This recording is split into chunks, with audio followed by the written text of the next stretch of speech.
Hello అందరికీ. So నా meal plate అయితే డైలీ చూస్తూ ఉంటారు కదండి. సో నా మీల్ ప్లేట్లో యాడ్ చేసుకున్న ఈ ఆకుకూర తాలింపుని నా స్టైల్లో నేను ఎలా చేసుకుంటాను అనేది ఇప్పుడు మీకు చూపిస్తాను. సో మీరు ముందుగా ఒక 4 నుంచి 5 కట్టల వరకు ఈ ఆకుకూరను అయితే తీసుకున్నాను. సో ఈ ఆకుకూర పేరేంటో మీరు కింద కామెంట్స్లో అయితే చెప్పండి.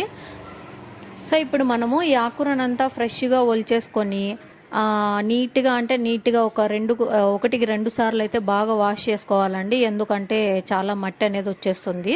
సో ఇప్పుడు మనం క్లీన్ చేసుకున్న దాన్ని ఒక ప్రెషర్ కుక్కర్లో అయితే వేసుకొని, సో వాటర్ని ఫుల్గా నింపకుండా ఓన్లీ అడుగు అంటకుండా మాత్రమే మనం యాడ్ చేస్తాము. ఒక హాఫ్ చెంబు వరకు నీళ్ళు వేసుకుంటున్నాను.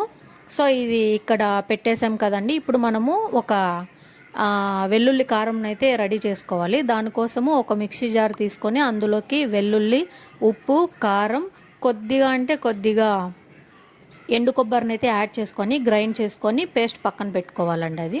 సో ఈలోగా మనకు ప్రెషర్ కుక్కర్లో నుండి ఈ ఆకుకూర ఉడికిపోయి ఉంటుంది కదా, దాన్ని బాగా స్ట్రెయిన్ చేసేసుకోవాలి. సో చల్లారబెట్టుకోవాలండి దీన్ని.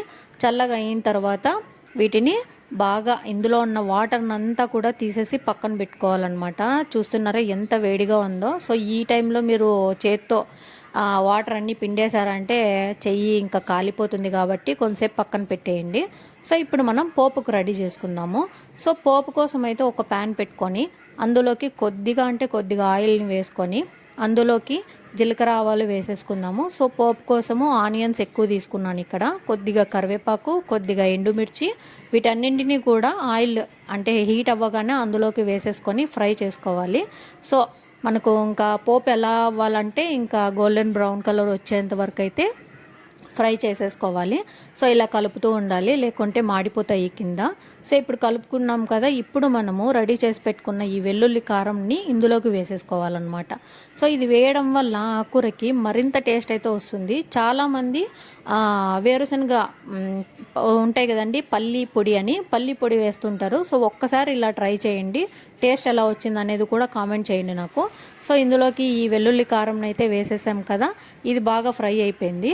ఇప్పుడు మనం ఆకుకూర అంతా చల్లబడిపోయింది కదా, ఇప్పుడు దాంట్లో ఉన్న వాటర్ని అంతా కూడా పిండేస్తే మిగిలినది ఇలా వస్తుందన్నమాట. సో దాన్ని విడివిడిగా చేసుకుంటూ మనము ఈ ప్యాన్లోకి వేసేసుకోవాలి. సో చూస్తున్నారా ఎన్ని వాటర్ అయితే వస్తున్నాయో ఇందులో నుండి.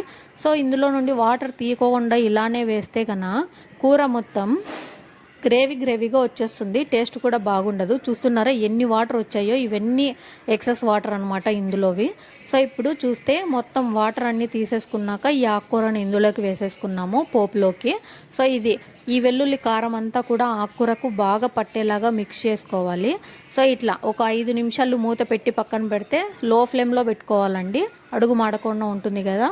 సో లో ఫ్లేమ్లో పెట్టుకొని ఒక 5 నిమిషాలు తీసేస్తే ఆకుకూరకు ఈ వెల్లుల్లి ఫ్లేవర్ అంతా కూడా బాగా పట్టి కూర మంచి టేస్టీగా తయారు. కూడా వెల్లుల్లి కారంతో ట్రై చేయకుంటే ఒకసారి ట్రై చేయండి. ఈ రెసిపీ ఎలా వచ్చిందనేది నాకు కామెంట్ చేయండి. అలానే ఇలాంటి కుకింగ్ వీడియోస్ కావాలనుకుంటే నా పేజ్ని అయితే ఫాలో కొట్టేయండి. And thanks for watching guys. ఇది రైస్తో కానీ చపాతీస్లో కానీ చాలా సూపర్గా ఉంటుంది. సో ఒక్కసారి ఇలా తిని చూడండి, ఇంకా వేరే కూర అవసరం ఉండదన్నమాట. సో టేస్ట్ చాలా అంటే చాలా బాగుంటుంది, నచ్చుతుంది. సో వీడియో నచ్చితే లైక్ చేయండి.